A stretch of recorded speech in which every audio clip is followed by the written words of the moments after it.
Hi, and welcome to Hypothetically Intentional, where we ask the question, what if you set intentions with everything we do? My name is Michelle Albers. I'm your host. Today I have two very special guests. Welcome, Spoons of the Balanced Spoon and Sharon of the Over Sharon Show. I love Hello. it. I'm so excited to spend time with the two of you this morning. So before we start going, because I know we're just gonna, start going, let's set an intention. And Spoons, you mentioned you would be cool with going first. Yeah, so I just want to set the intention to spend a beautiful moment in time with two of my most favorite people in the world and Oh, get to share a beautiful conversation with the world. So that's my intention. That's beautiful. Do you want to go next, Sharon, or do you want me to go next? you go next. Okay. My intention is to spend time with two of my favorite people, but also with the intention of at least one, if not several nuggets of things that we talk about will support others that are listening as well. Aw. Well, I set the intention to have a wonderful time sharing with you two. And I would also like to set the intention that it would be helpful to others as well. Beautiful. I love it. I feel like we should tell the backstory of how we met because it's pretty interesting. Sure. Spoons, I feel like you're supposed to tell this story if you're cool with it. Yeah, so it's kind of an interesting thing. I think Brandon is sort of the center point of how we came together. Yes. Which Brandon is on the Over Sharon show with Sharon. And yeah, they had a little chat group on Telegram, and we all ended up in there from different points in time with him. So it's interesting, and then it's just one of those things that over time discussing in a chat room. And then at some point, we decided we wanted to meet up in person. And then we had this beautiful trip to Sedona in 2021. And yeah, I feel like that was a true starting point for our friendship as women, in my opinion. That's where it really like took off. Yeah, and I Yeah, want to pause you there because I want to acknowledge that you were absolutely the catalyst for that trip happening. Like, had it not been absolutely. for Spoons, we never would have met in person. I I really concur. believe I that. concur. So I'm so I, grateful for you, like, bringing that passion forward and being brave enough to ask a room full of quote unquote strangers, right? Only digital. Right? We only knew each other digitally to be brave enough to say, "Hey, let's meet in person." yeah. Absolutely. Yeah, and you To found the location and everything and oh yeah, like booked it that's the and fun part for me, like getting a group of people together and everybody has their own what I call list of demands. And I'm Yeah. like, we can meet those demands and make it fun for everybody and it'll be a great time, you know? And I think it was magical. Oh I my love it. gosh. Yeah. It was magical. I believe it was magical as well. How do you feel about it, Sharon? Oh yes, I had a lovely time. It was it's like I remember those days. Well, it was only a few days, but I remember them and like I wish I could do it again. You know what I mean? Yeah. It was just such a great time and just I constantly have memories of those moments, Me especially because too. I return to Sedona relatively more often than you guys do. Yeah. I remember I want to just like reflect back to like deciding to go because I want to be super transparent about like how it showed up for me. I remember I was talking to Dan about it and I was like, I'm actually not sure how I feel about this. Like, I know Spoon's best out of everyone, probably. And this is not normally in my wheelhouse, not normally something I would enjoy doing. I'm a person who requires like my own space so that I can go into a bubble if I need to retreat. And I'm like, I'm meeting a bunch of people I don't know. I don't know that much about them. We're basically going to the woods together. Like, this The seems middle of nowhere, safe. kind of. I'm like, so from an emotional standpoint, I was like, some anxiety, not really sure how I feel.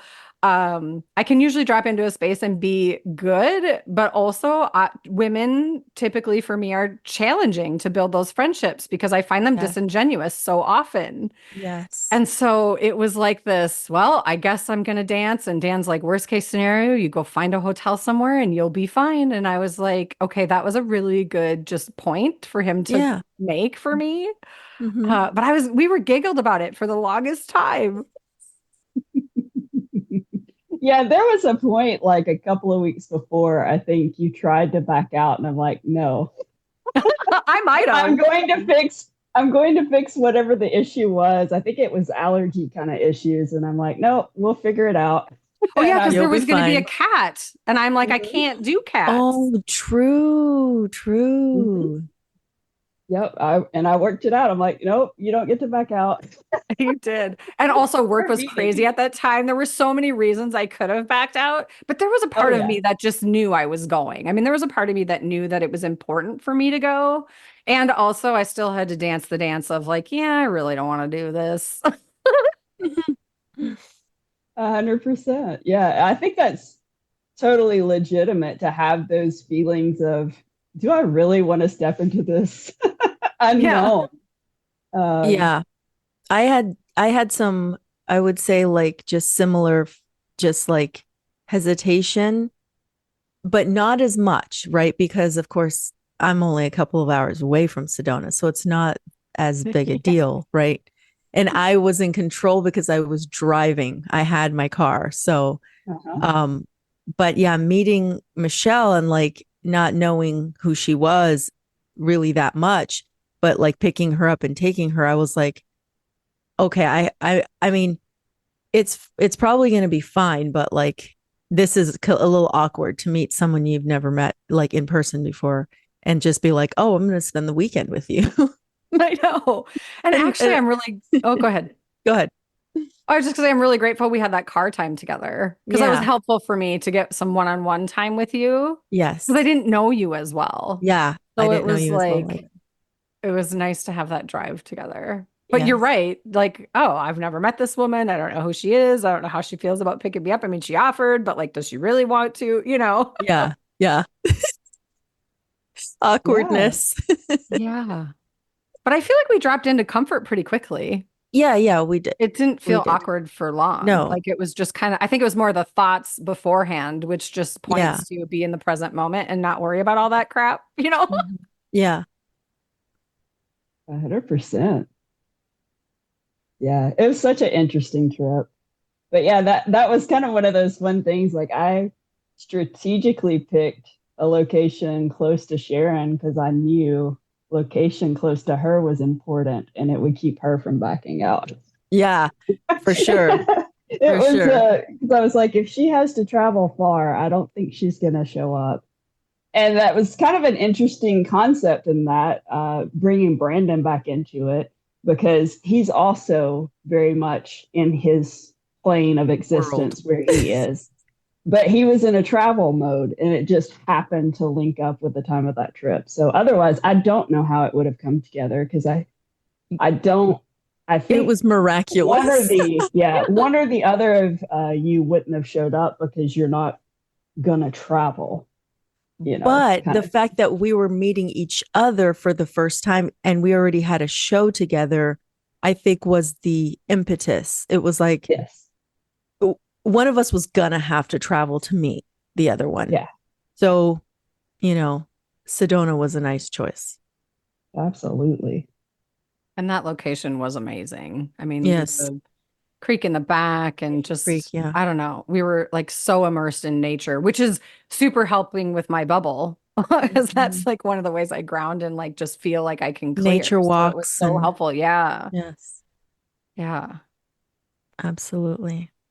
So thinking about female friendships specifically. I would be curious like how they work and feel for you guys. I mean, I can go more in depth of like kind of how it works for me, but I would love to hear your like how it works for you. Are they easy for you to build? Is it a struggle for you to build? Like what do they feel like to you? Who wants to go first? Shall I? Do it. Go Go for it, ahead. Sharon. Yeah. They've always been difficult for me since I was growing up, being in grade school and experiencing bullying from just other girls, and I didn't understand why. um, I don't know, maybe it was my energy or something, but girls would just tend to be mean to me. And all kinds of poking fun at like, oh, you're wearing the same clothes you wore XYZ ago. And it's like, okay, so why is that? Who cares? Why is that? But you're like 8 years old, 7, 10, whatever. And like that, it hurts. And then, yeah, there were very few girls that would like stand up for me. There was one girl I remember that like she was kind of a bigger, taller, black girl. She was kind of mixed. I think she was like, maybe half black. And she would like stand up for me sometimes. And I think her name was Chanel, if I remember correctly. But she would like stand up for me. And, at least that felt good, even though we weren't like friends or anything, but she probably felt like, why are you messing with this little girl? Um, but yeah, I was different than other girls because I grew up in this, I guess you could call it a cult, um, where I had to dress a certain way. My hair was very long. I wasn't allowed to cut it. I couldn't really look like other people. I couldn't wear earrings, makeup, nail polish. I couldn't do those girly things that other girls did. I don't know if that had anything to do with why people were weird with me or girls were weird with me. So I was just different. And so I was looked at like, what are you? Some sort of anomaly, some sort of weird person. And it's funny because today, like people can wear whatever and nobody says anything. Like it's not weird anymore to see somebody wearing something randomly different than someone else. It like people want to stand out and people like appreciate that in other people, I guess. People don't make fun of that. But when I was growing up, yeah, it was like, okay, you're weird. Why don't you wear pants or shorts ever? Like, why don't you XYZ? So, yeah, I had difficulty making friends with girls and having like a bonding. Growing up, I don't think I ever had like a best friend necessarily that was a girl. So you were talking about not having like a best friend or not having a lot of friends, and then we lost you. Welcome back. Thank you. So, yeah, so there were, I could probably say one or two girls that in grade school I could at least talk to and kind of be friends with, but those things didn't really last. They were just kind of temporary because I honestly didn't even understand why. I'm like, there was one girl, and I remember specifically, and I remember her name too. Um, her name was Adriana, and she and I had the same birthday. And I was like, yeah, that's cool. Like we have the same birthday. But she was cool with me, but she wasn't like my best friend. And maybe we didn't have a connection of like understanding one another or something. But you're a kid. It's like, I don't know. People build friendships from when they're very young at times and they have them forever, but some people don't. So, um, but I'll leave the grade school stuff here and let some other people make some comments or discussions. Thank you for sharing that story. That's amazing. Absolutely. Thank you. Spoons. Yeah. So thinking about just like, yeah, grade school, relationships, friendships. I was always the really quiet kid. I'm sure you would never guess that, right? But yeah, I was very much a quiet kid. So pretty much all my grade school, I had the same best friend, and it was another little girl. And it's one of those situations like I was one of those people that just kind of went along with things, and she was more of the bossy sort. So it was a perfect pair, you know? And that, it wasn't a bad thing necessarily, but I guess I always sort of just stuck to this one person and never really branched out and never really pushed into what would be an actual friendship because it was more like just follow the leader, sort of. Um, and that lasted all the way up until we got into high school or junior high school. And then, things change. It becomes more of a competition. And that's where it really started to get messy for me with girls and friendships because it was one of those things where you felt more like people were setting you up to fail or to be in a position to push you down so they could be more appealing or whatever. So that's where real distrust, I think, started to creep into like friendships for me. I had a friend that, pretty much carried me the rest of the way out through high school, which was a different girl. And she was a really good friend to me, but it was never about competition because she always had a boyfriend. She was never in competition with me, and there was never that energy. And I guess that's sort of the thing is I have a lot of distrust with females because a lot of times they present as non-threatening, but they're actual in the background, they're trying to manipulate something the longer you spend some time with them. So it's always in the back of my mind, is this a legitimate offer of friendship, or is this just another I'm gonna, throw you away at some point to make myself look better sort of deal. So yeah, it's a tough one. Yeah. Well, and I can relate to both of those stories and have some similar and then some differences as well.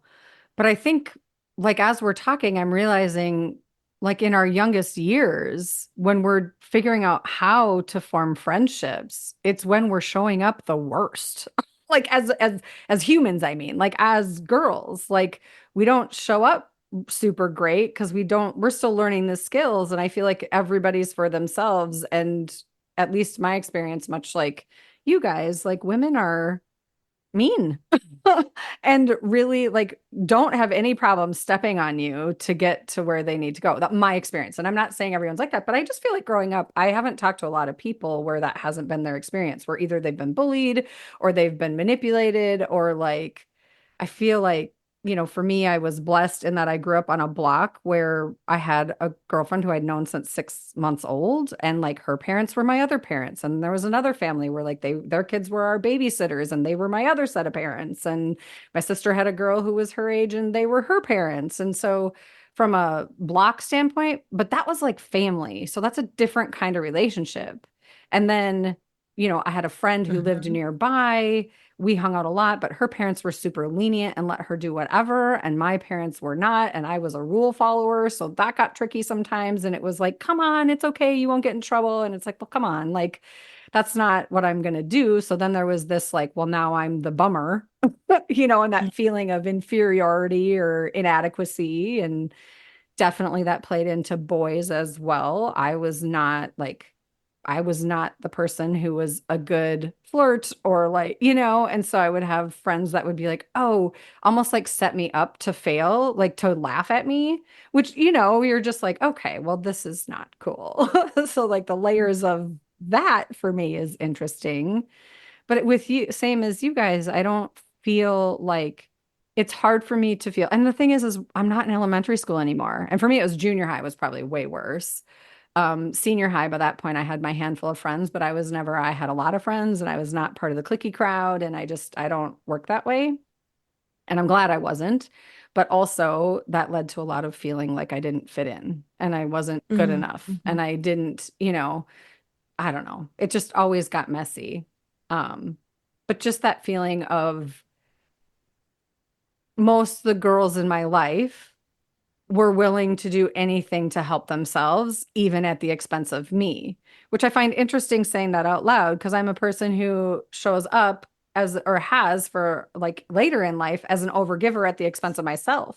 But now that I say that first part, it's like, well, that's comfort zone for me. I've done that my whole life. I've always been thrown under the bus, so I'm used to it, which I'm not saying that Mhm. from a place of victimhood, but it was just such a weird reality. And so now when I meet women, I'm like, I just don't have a trust when it comes to boys for sure. Cause it's like, are you trying to get the one person I'm fond of? Like, are you looking for that? Cause that was often, I'm just using you to get to him because he's cute.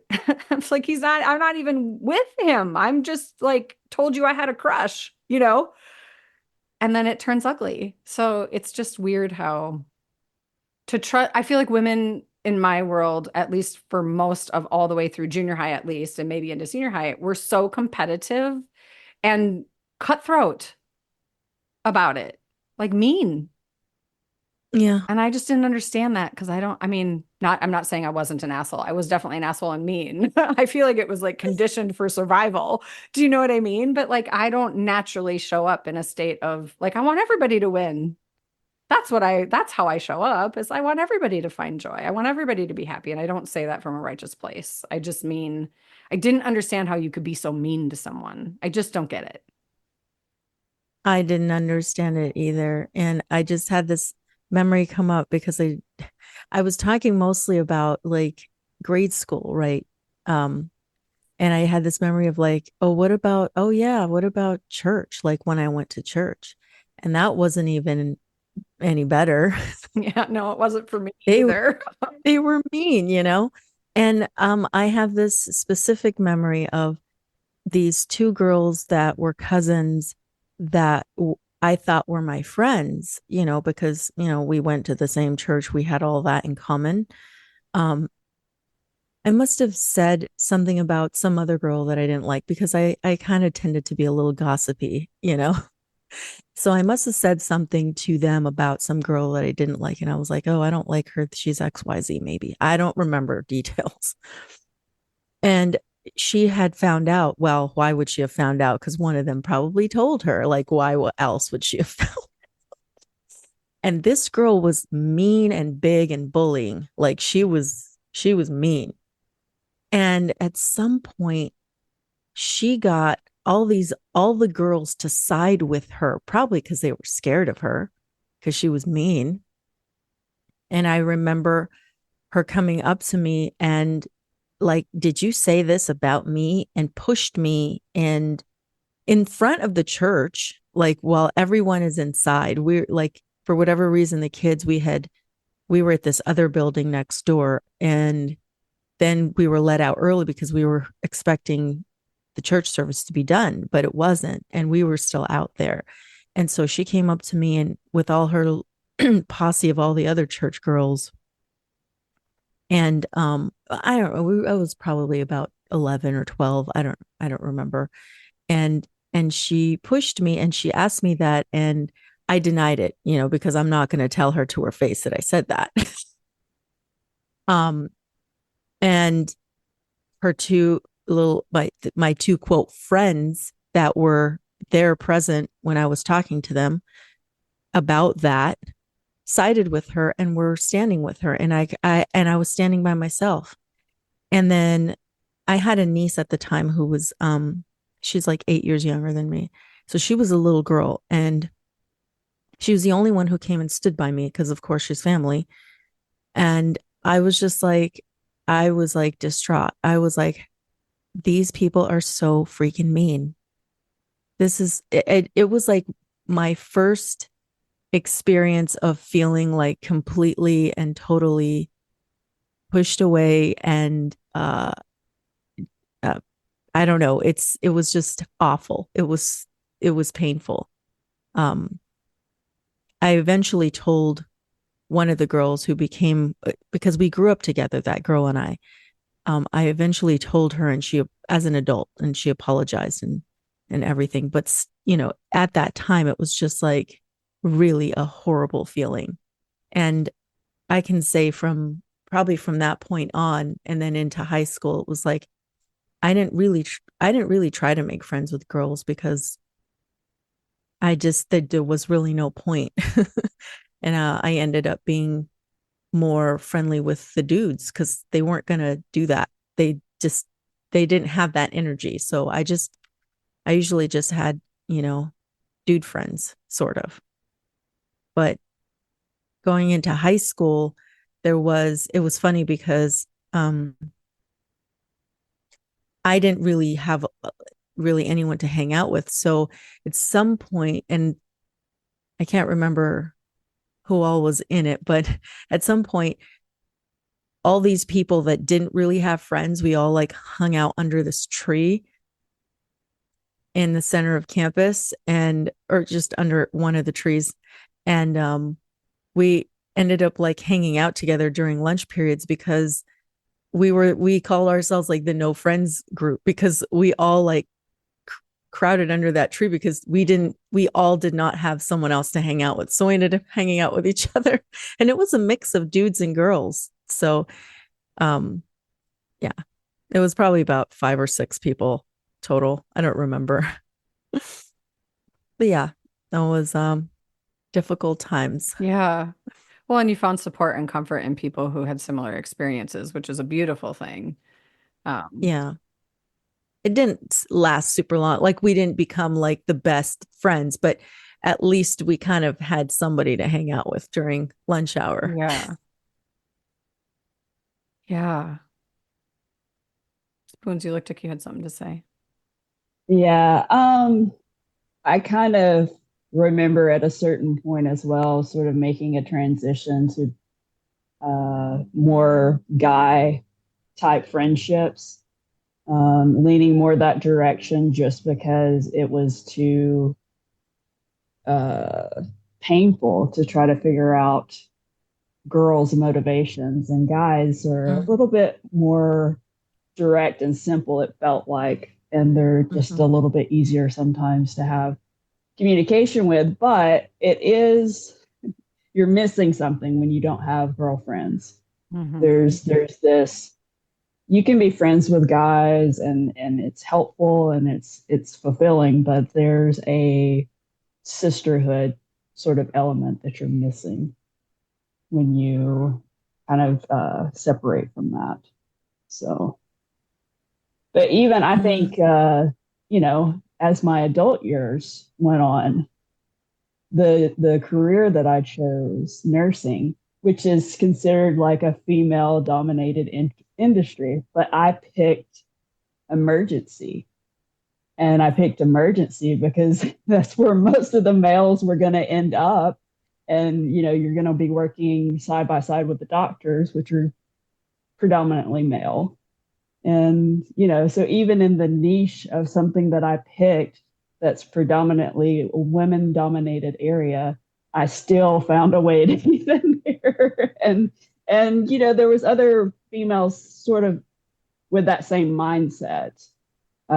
So in that, I was able to find some friendships that were not competitive. And, in adulthood, it's a little bit different anyway, because there still can be those competitive moments, but it's not necessarily as intense. So,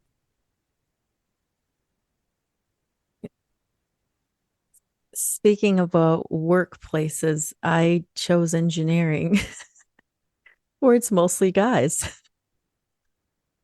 I don't, it just ended up that way, you know? But the funny part was over time, um, I was kind of involved in adding more people to our team. And I ended up picking these women. I was just picking, like, interviewing, and I would just pick these women. And then in the end, they would betray me. Mm. I was like, I helped pick you to be in this position. Seriously? Yeah.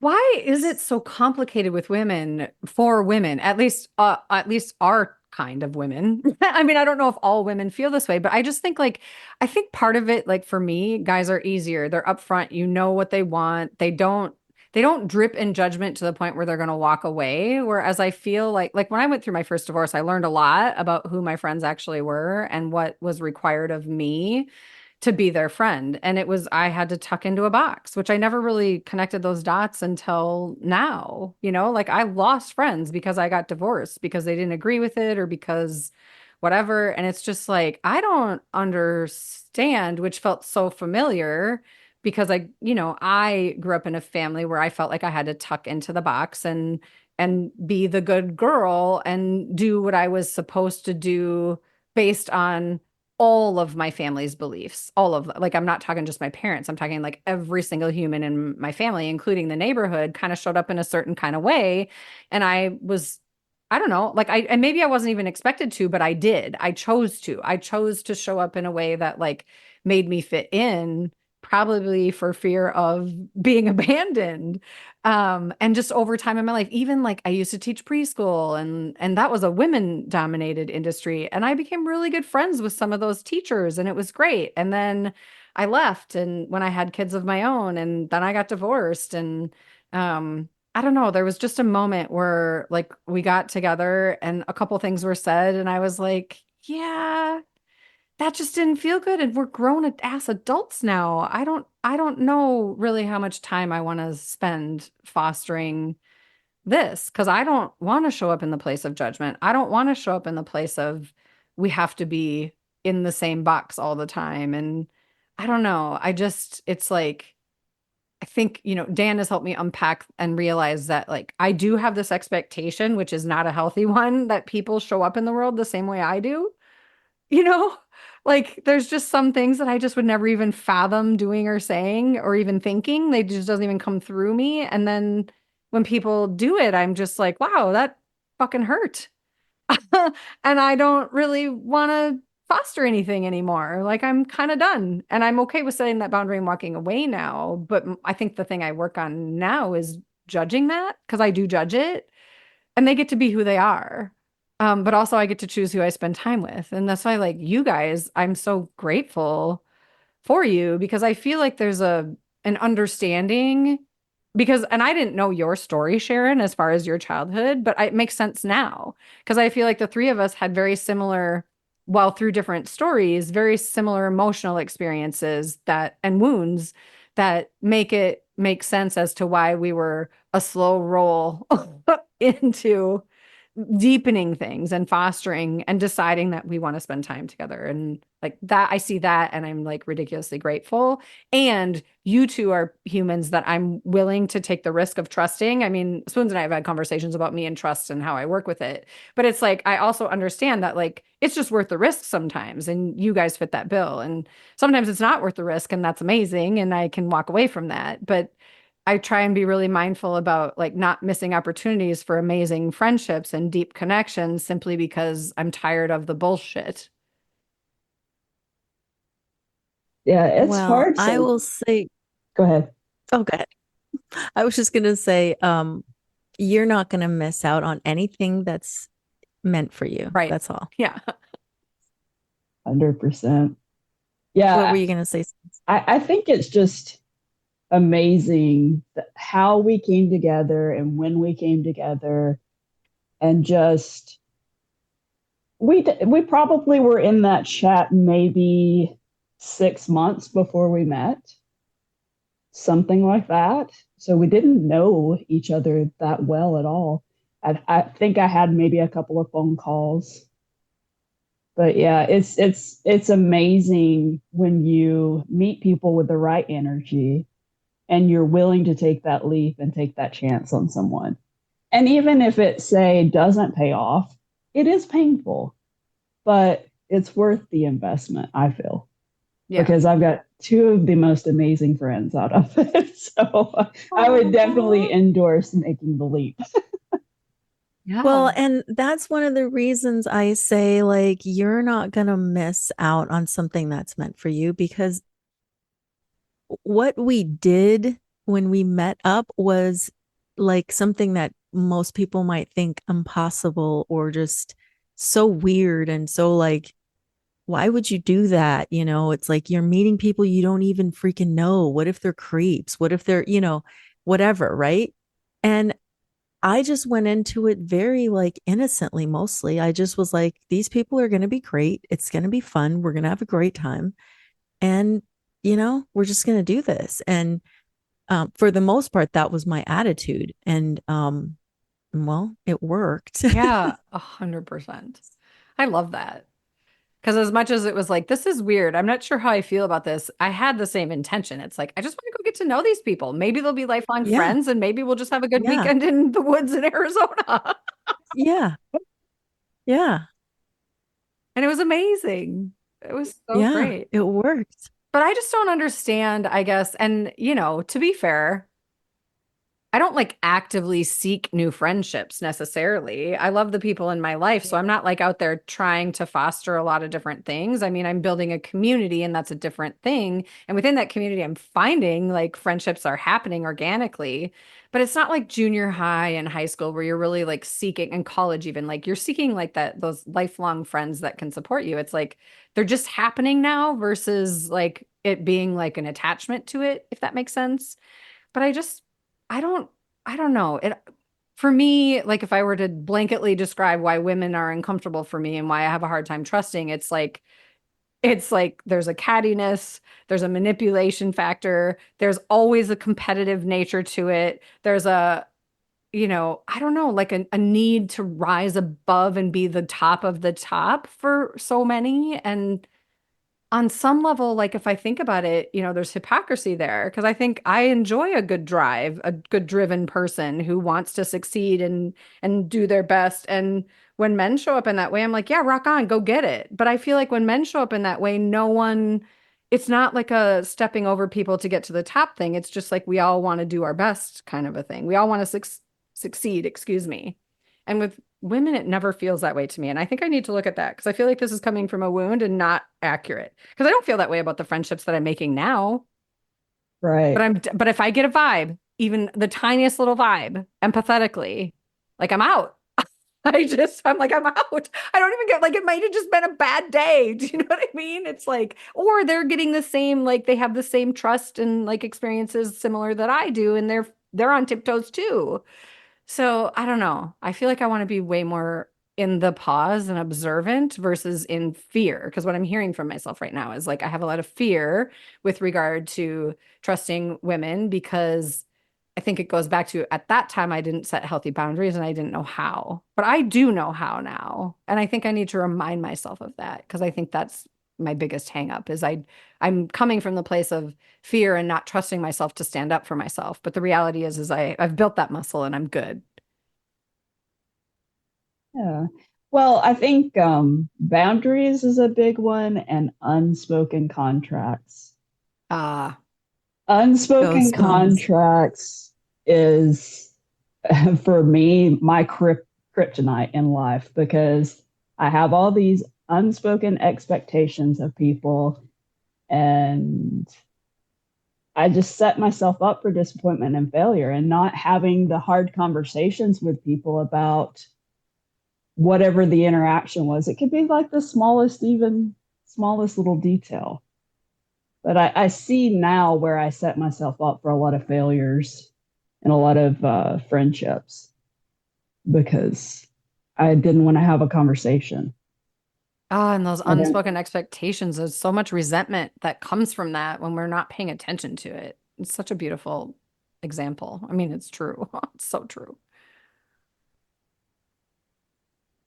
Well, what you were saying, Michelle, about like as an adult and making friends with women as an adult, um, that's been something that hasn't really come my way either. I guess when I had a 9 to 5, I maybe could meet people in that way. And there were some women that I met in, the workplace that were nice and cool, and that kind of had a similar experience as I did with, meeting other women too. But it wasn't, those kind of friendships weren't really lasting. I I don't know why. I can think of one.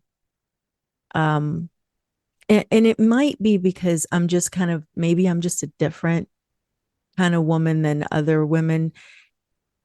Maybe other women are more like clicky, and they have like a group of girls that they hang out with. Maybe like there's like this clickiness to it. And I've always been like more of a one-on-one person. Like I always preferred having like one girlfriend that I could chat with. It was like too much for me to have like to be in a crowd of girls. It was never my thing. Um, but yeah, it, I could think of one girl that I met through work, and we were cool. We would sometimes go to lunch together, and we had, good times and stuff. But then she left the company. She, got married, and, had children, and then just like wasn't in the picture anymore. So, that didn't, I wasn't in the same space as she was. Um I think I got married at the time, but then my husband passed away. So I wasn't kind of in the same, and she lived in another part of town, like north of me. So there wasn't like time to like spend a lot. I think the last thing I went to was like her baby shower or something like that. And then, I always had a good time spending time with her, but yeah, things just never, like, it's funny because her name is Janice. She your friend in that other show, Oh Alina, she yeah. reminds me of Janice. Yeah. She kind of has the same similar, look to her facial structure and stuff. Um, that's kind of how Janice looks, but not completely, but like she reminds me of her. But yeah, Janice was cool. And but yeah, it just, things just got distant, and now it feels awkward to just pop back into her life and be like, how are you? You know what I mean? Like I just don't, to what end? You know what I mean? I just feel, I don't know. I admit that it's also on my end that I don't continue to follow up. And it may be because of hesitancy of, rejection. I don't know. I don't know what it is. It's just, it may not go anywhere. So then what? It's like, I think to myself, well, to what end? She has her life, she has her stuff. Like, and it's fine. Like I guess maybe I could even just check up on people and just be like, hey, but the numbers are different. I don't know if there's, maybe they're friends on Facebook, but maybe they don't check it anymore. Like you lose contact. It's just like, well, what's the point? They're not like in my life right now in my surrounding area. So um, it's weird and awkward. And since leaving the 9 to 5, I don't really get out much. And I'm not saying that I'm a hermit or anything, but I have been hermiting. um, and I'm okay with it right now. I don't know, the people that I've met close by me, we don't, that are women, I don't end up spending a lot of time with them. Sometimes it's because I don't want to, like I kind of just want to be home sometimes, or I just end up feeling okay to be by myself a lot.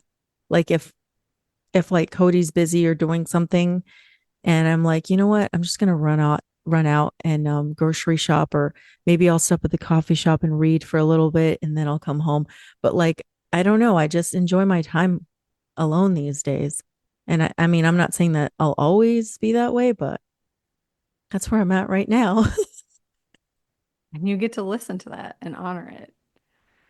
I feel like what I'm learning over this conversation, and I don't know, do you have more to say, Spoons? Do you have anything you want to bounce off of that? Um, I can't think of anything at the moment. I Okay. mean, I feel like I want to wrap up because I have like a summary happening in my being right now of like this conversation that we're having. And I would love to have like just sort of like blurt that out and then have you guys kind of give your input as well. But what I'm realizing is two things. One, I am really grateful for the female friendships that I have and have been fostering over the years. And if I reflect on that, what I have currently, it's easier than I would have thought. But I think that points to the work that I've done.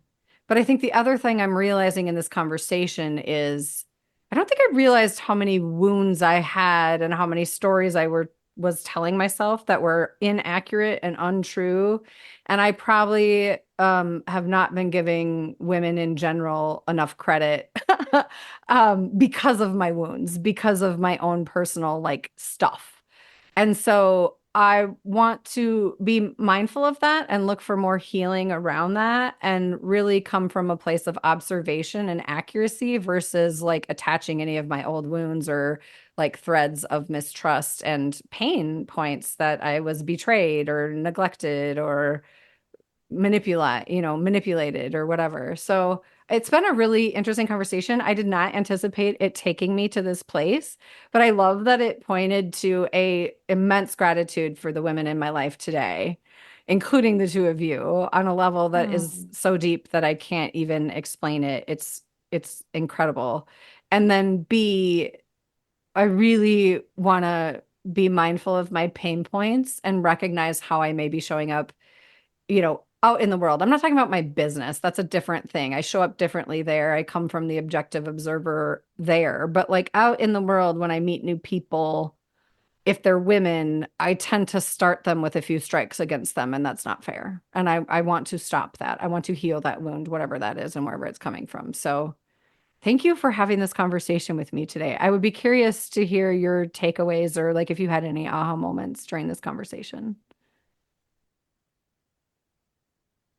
Well, I will say that I'm grateful for your feedback and your thoughts. Um, because yeah, I am grateful for the women in my life right now, especially you two. Um, I don't have that many. I mean, I have my siblings. I have, sisters and my mom, but I don't that's all that's different, But I can also say that I I'm I'm grateful for what you said, Michelle, because I don't know that I'm there yet. I don't know if I maybe one day I'll be there, but right now I'm just okay to just not like look for anything new right now.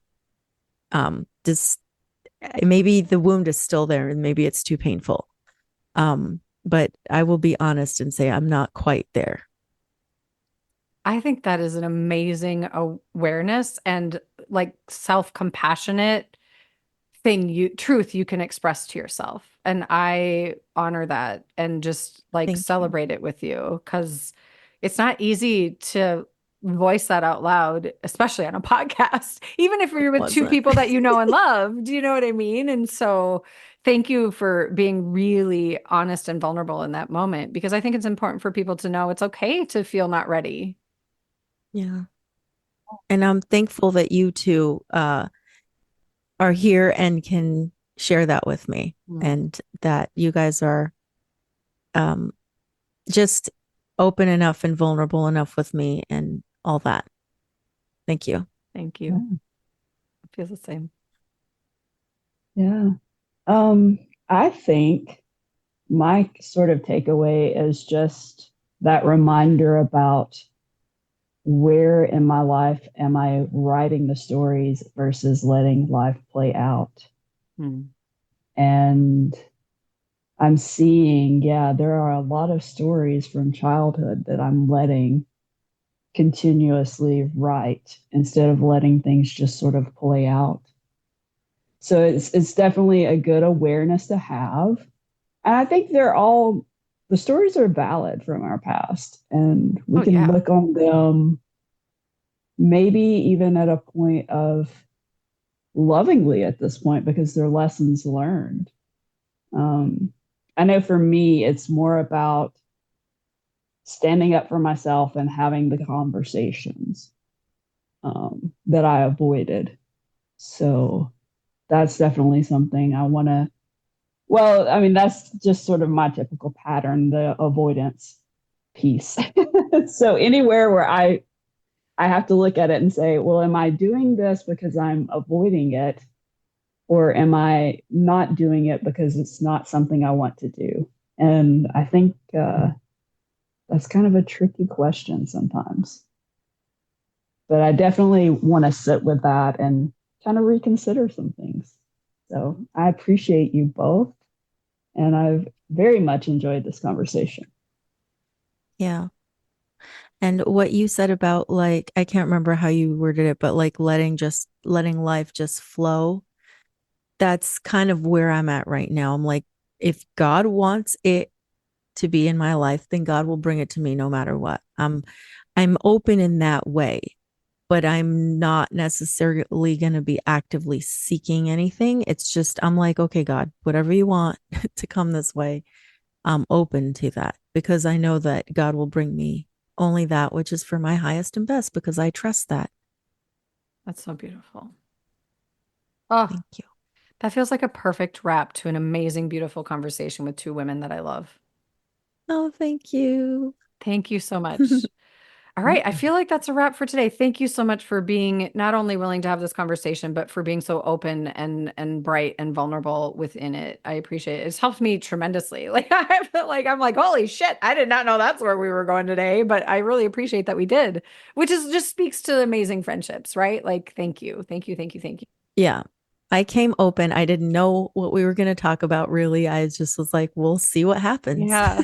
And I really hope that this conversation helps people reflect or even just I don't know how. Anyway, I don't want to project how, but just I hope it's Yeah. helpful for people to hear three women who didn't know each other what 3 years ago, 4 years ago, and now have deep conversations and heartfelt friendships that are like miraculous. Even Yeah, long feel. Yeah. distance Yeah, yeah, from yeah, each yeah. other.